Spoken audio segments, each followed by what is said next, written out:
আসসালামু আলাইকুম।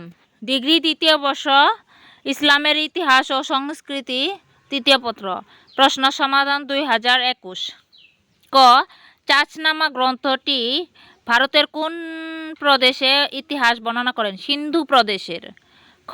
আরবদের সিন্ধু অভিযানকালে মুসলিম জাহানের খলিফা কে ছিলেন? উমাইয়া খলিফা আল ওয়ালিদ। আরবের সিন্ধু অভিযানকালে মুসলিম খলিফা ছিলেন। গ। সুলতান মাহমুদ কত খ্রিস্টাব্দে সোমনাথ বিজয় করেন? 1026 খ্রিস্টাব্দে সোমনাথ মাহমুদ সিন্ধু বিজয় করেন।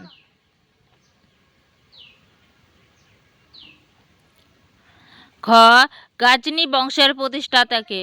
গাজনি বংশের প্রতিষ্ঠাতা হল আলতফগিন।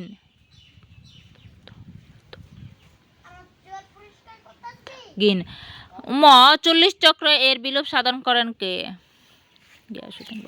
সুলতান গিয়াসউদ্দিন বলবান 40 চক্রের বিলুপ সাধন করেন। চ। জাহানশুজ এর বিলুপ সাধন করেন কে? সারদান আলাউদ্দিন হুসেন জাহানশুজ এর বিলুপ সাধন করেন। ছ। মুহাম্মদ বিন তুগলক কোথায় রাজধানী স্থানান্তর করেন? দাক্ষিণাত্য দেবগিরিতে মুহাম্মদ বিন তুগলক রাজধানী স্থানান্তর করেন। জ। রেহলা গ্রন্থের রচয়িতা কে? ইবনে বতুতা রেহলা গ্রন্থের রচয়িতা।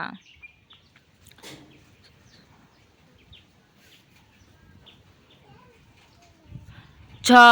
গাজী মালিক কে ছিলেন? গাজী মালিক ছিলেন দিল্লির তুঘলক রাজবংশের প্রতিষ্ঠাতা এবং এর প্রথম সুলতান গাজী মালিক ছিলেন। তুঘলক বংশের সর্বশেষ শাসকের নাম কি? সুলতান নাসিরউদ্দিন মাহমুদ তুঘলক তুঘলক বংশের সর্বশেষ শাসক। ট। সুলতান-ই আজম কাকে বলা হয়? সুলতান-ই আজম বলা হয় সুলতান ইলতুৎমিশকে সুলতান-ই আজম বলা হয়। ঠ। পানিপথের প্রথম যুদ্ধ কোন কোন শাসকের মধ্যে সংঘটিত হয়? বাবর ও ইব্রাহিম লোদি মধ্যে পানিপথের প্রথম যুদ্ধ সংঘটিত হয়। ভিডিওটি ভালো লাগলে লাইক করবেন এবং চ্যানেলটা সাবস্ক্রাইব করে পাশে থাকবেন। Thank you so much.